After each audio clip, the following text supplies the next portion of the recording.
Hello everyone, welcome to the another day of my life. আজি মোৰ স্কুলৰ 2 number দিন। মই ৰেডি হ'লো স্কুল যাবলৈ আৰু কিতাপখিনি বেগত ভৰাই ল'লো। মানে কালি লৈ আহিছিলোঁ এইখিনি কিতাপ অলপ সেলফ ষ্টাডিৰ কাৰণে, যিহেতু সিহঁতক যাই পঢ়াব লাগিব। আজি বাটলৈ আগবঢ়াই থ'ব মা আহিছিলে, লগতে টিকলিটো আহিছিল মাৰ লগত। টিকলিয়ে মোক তাতাৰিলে আৰু মই আহিলোঁ স্কুললৈ।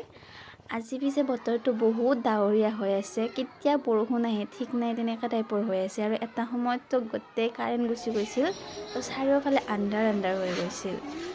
নিজৰ ক্লাছ কৰি আহি এটা ক্লাছ ব্ৰেক পাওঁ মাজতে, ক্লাছ ব্ৰেকত মই অলপ টাইম বহি ল'লোঁ। আৰু অলপ পিছতে সঁচাকৈ বহুত ডাঙৰকৈ বৰষুণ আহিল, বহুত ডাঙৰকৈ বৰষুণটো আহিল। চাৰিওফালে পূৰা আন্ধাৰ হৈ গৈছিল সেই টাইমত। আৰু ফাইনেলি আমাৰ যিটো ব্ৰেক হয়, মিড টাইম ব্ৰেকত আমাৰ আজি আছিল পুৰি, আৰু আমাৰ বাইদেউ এজনীয়ে পুৰি ভাজি আছিলে। তো লাল চাহ আৰু গৰম গৰম পুৰিৰে মই অলপ পেটটো সন্তুষ্ট কৰি ল'লোঁ। আৰু এইখিনি টাইমতে আমাৰ বহুবিলাক টিচাৰে নিজৰ হোমৱৰ্কৰ কপিবোৰো চেক কৰি থাকে, যিহেতুকে এক্সট্ৰাকৈ কোনো ধৰণৰ সময় নাপায়, তো এই টাইমতে কৰি লয়। আকৌ এটা ক্লাছ কৰি আহি মই নেক্সট খালোঁ বগৰীটো কেনেকৈ বনাইছে আপোনালোকে ক'বচোন। 2:15 আমাৰ স্কুল ছুটি হৈ গ'ল। বৰষুণ যোৱাৰ পিছে বতৰটো বহুত ফৰকালো কৰিলে, আৰু বাটতে ষ্টুডেণ্টখিনিয়ে লগ পাই বাই বাই দি গ'ল।